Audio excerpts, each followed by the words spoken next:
Thank you, Nolan. Thank you, or good afternoon, good morning in East Lansing, and wherever you are. Thank you so much for this opportunity. I'm really glad for the opportunity to share. I think this is my third time to give a presentation on International Youth Day.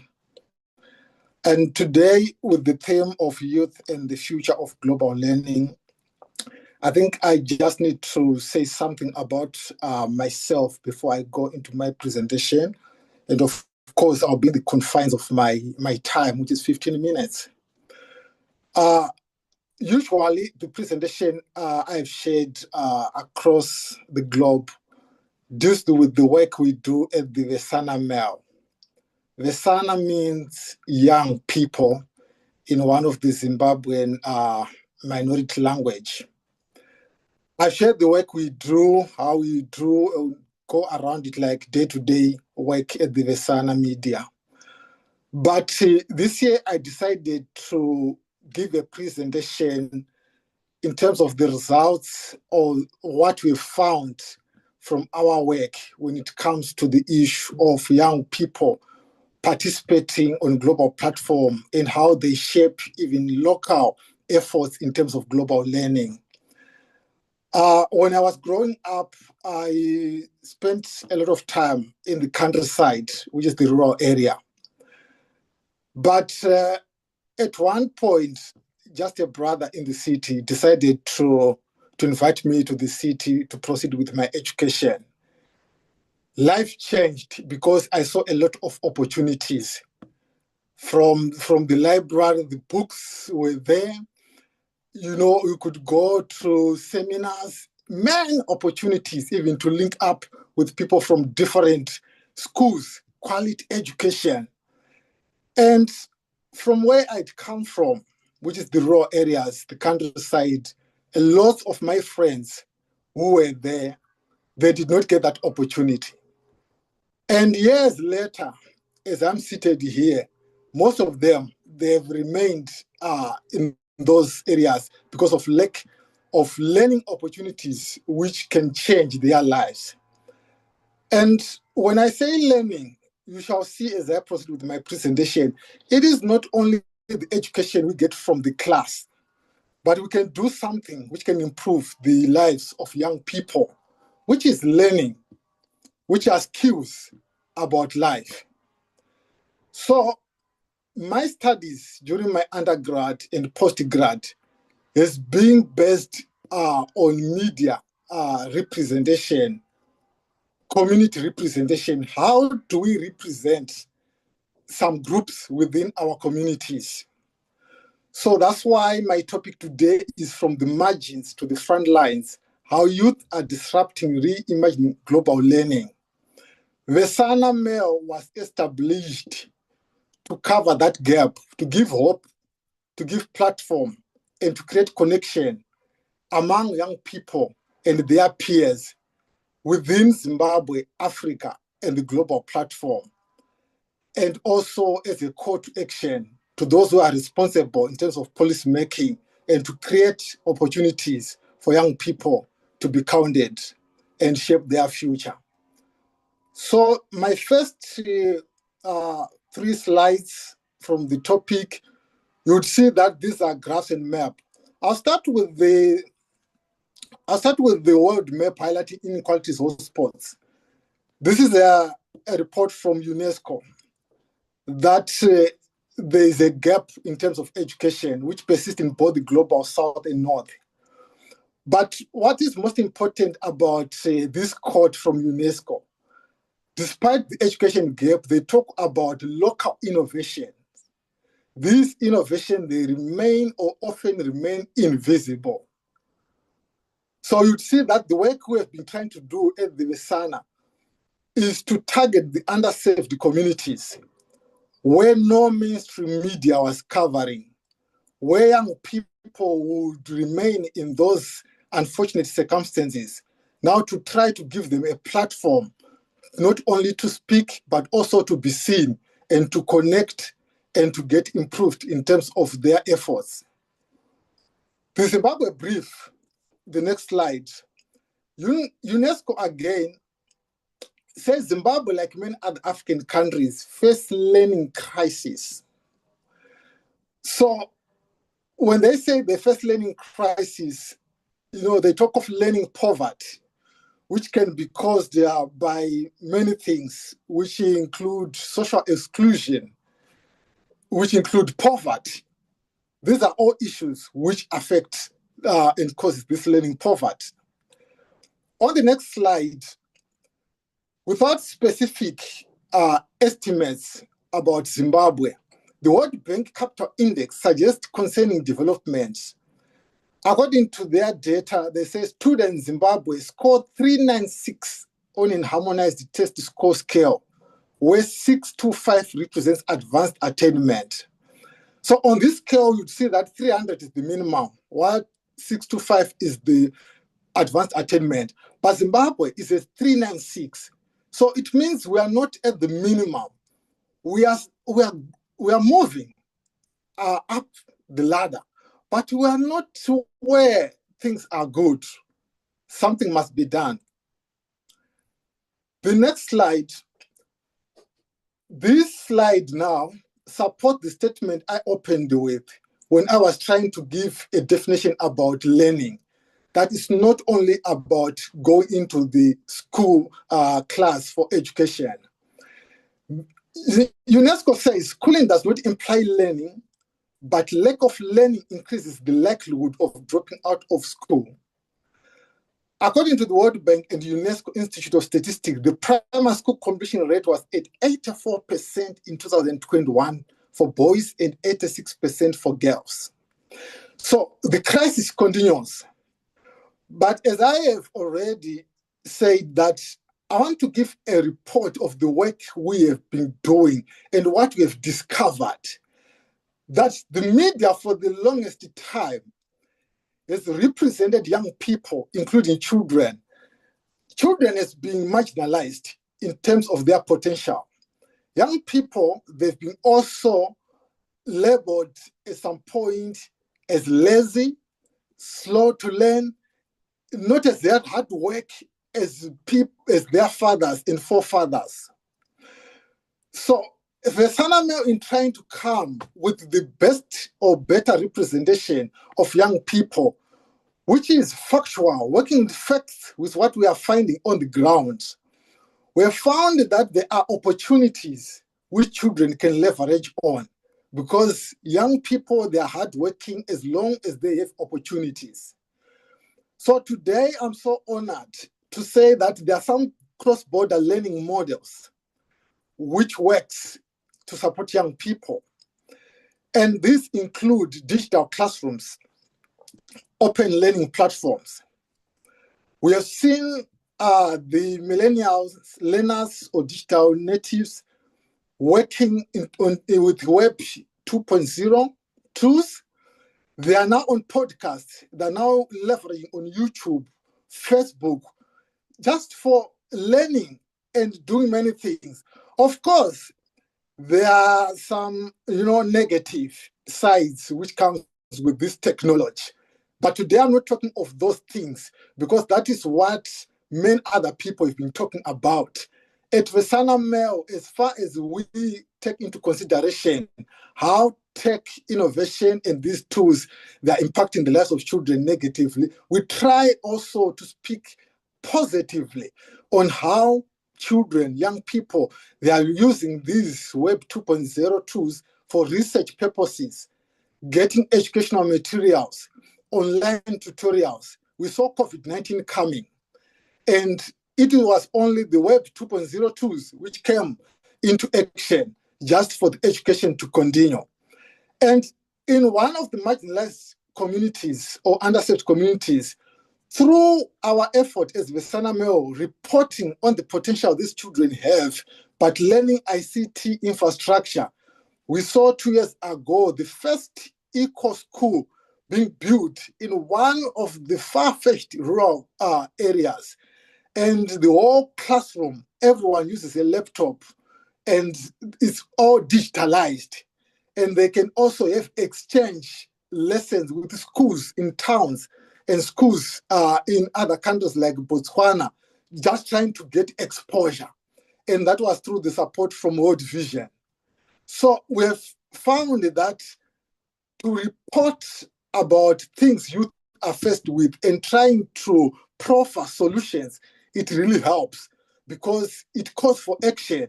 And stakeholders, they'll come on board. This is what the media is doing. Because in the efforts of learning, in the efforts of education development, when we started the Sana Mail, we had found through our research that media was not doing a lot in terms of promoting education, especially in the 21st century, particularly in Zimbabwe. So we have seen that open learning platforms, every Friday of the week at the Vesana, we have what we call the weekly guest show. This show, we do it on WhatsApp. The reason we do it on WhatsApp is because most of the audiences, which include young people and parents, guardians, and other stakeholders, those in rural areas in Zimbabwe, they easily access WhatsApp than going on YouTube and Facebook. So now we are inviting people, experts in various subjects from across the world. I've been traveling a lot. I've been in East Lansing as part of the Mandela Washington Fellowship. Many people I met at Michigan State University. Many people I met as the fellowship as a whole in Washington, D.C. These, in my cohort, these are 500 young leaders. And also other ripple effects, which with a multiplier effect through connections. So there are thousands of people which I've connected with, and I've made these people to be a resource also within the work we do as a media outlet to come into this platform. So you'd see that you are not short of guests who come. And young people, they are using the platform to ask relevant questions, to be connected. And we have seen through this open learning platform, some young people, they've started their movement in terms of climate change, eco-friendly initiatives. And we are now off our hands from their work. They are now directly connected with these other people from other countries who are doing the work which is in their fields. So we have seen cross-border learning models working through the media efforts in terms of promoting education. The next slide on reimagining education for the future. So as I have said, the next one, as I have said, UNICEF, along with key ministries of Zimbabwe's government and major telecoms and private sector, they started to establish some e-learning platforms as part of the government ICT and e-learning efforts. So we would see now that our work is critical in these regards, because most of the times the government will say something, they will proclaim. It can be an electoral manifesto, it can be an annual budget, it can be a policy review. It's just an announcement most of the times. For the implementation part of this announcement by the government, that is where also as a media organization, we continue nagging on them, calling them to put their words into action, to be something which can be actionable and people to see results. So we have seen UNICEF starting workshop with various players, and we are so happy that there have been some workshops in terms of the digital learning space to learn about Giga. This is a joint effort of UNICEF, Microsoft, and International Telecommunications Union, which is ITU, to connect all schools globally to the internet. So there are 6 key areas in terms of greening education. 6 key areas, which is green education, world-class digital learning solution, connectivity, access to devices, affordable content and data. This is the issue which I've raised. Like, we could take people to Facebook, to YouTube, to other podcast platforms like Spotify. But because of affordability in terms of data, WhatsApp is cheaper to our people because with $1, they can buy data which lasts for 1 week. So for someone who wants to keep abreast with what we are doing, maybe they just need $4 per month to be kept connected with the work we are doing in terms of the weekly guest show. Of course, for our other day-to-day, which is journalism work, we do post our stories on the website, but we also copy those stories from the website, paste them, in the WhatsApp groups so that they can be also accessed with those who can't go to the website. So this is the issue which the Giga project is trying also to cover that gap. So it is anchored in the United Nations Secretary General's high-level panel on digital cooperation's finding, which said that by 2030, every adult should have affordable access to digital networks. So we are also complementing in terms of those efforts through our media efforts. Next slide. So this is a symbol of the digitalized classrooms, which I've been talking about. Rural youth teaching coding. I'll go to coding in the next slide. But here I'm just trying to give you a picture of digital classrooms. And these are solar-powered devices, solar-powered classrooms. Next slide. From local impact to global lessons. We have seen the coming on board in Zimbabwe's government efforts in terms of digitalizing educational efforts, learning efforts by an organization called Uncommon, which is an NGO.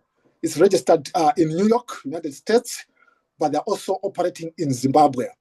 So they are there with the goal to make Zimbabwe the most tech-literate country in Africa, and then replicate their model in developing communities around the world.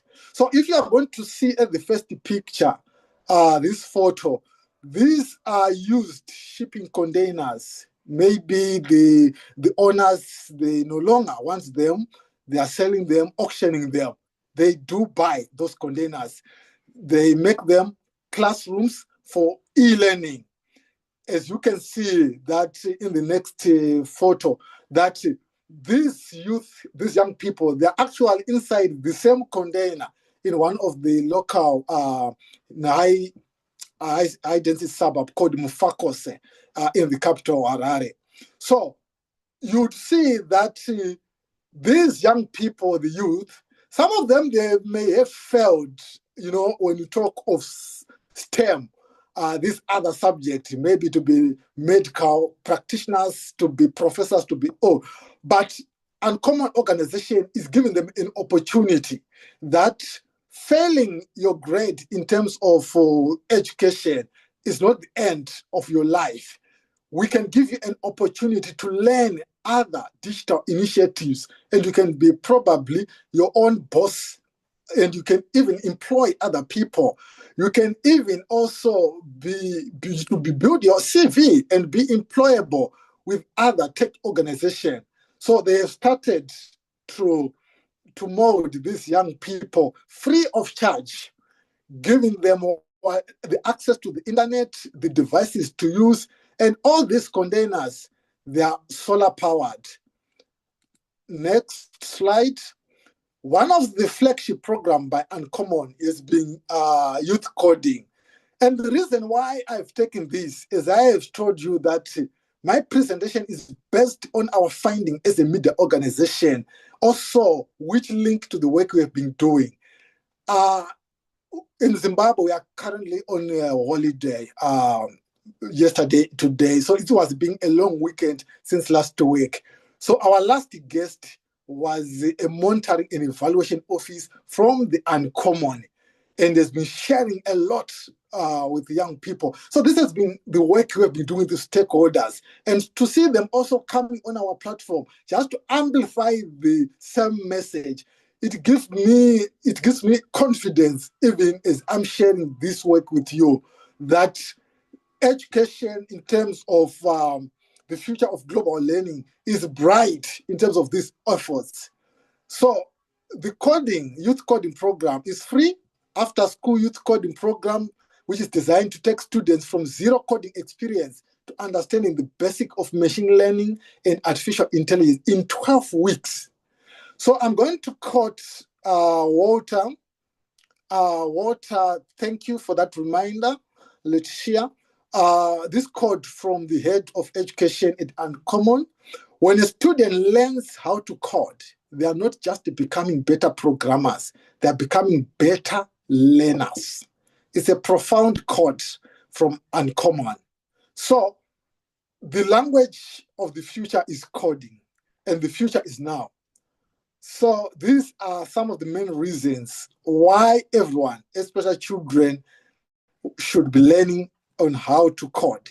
Challenges and opportunities. Funding is being a challenge, like my other colleagues is being saying. But I want to also concur with what Kwame has said, that sometimes you are looking for money to do something. Yet there's someone who can just provide that what you want to buy or to acquire with that money. So I've said and talked about our weekly guest show, that it brings a lot of people from around the world. We have seen what Kwame was saying manifesting in our work. Like sometimes we get exactly what we need and our work goes forward. So yeah, I want to thank Kwame for raising that. Police bottlenecks, civic society environment in Zimbabwe has got a lot of bottlenecks. You want to go to the other district to expand your work. There's a lot of paperwork. There's a lot of bottlenecks there. Also, not on our part as an organization, but also the part of other stakeholders who want to work with us. Digital divide, the urbanites and the rural folks, cyberbullying on young people trying to be working on the internet. But the opportunities, this is one of the opportunity, which is this platform, international partnerships. I'm looking for one here with other colleagues.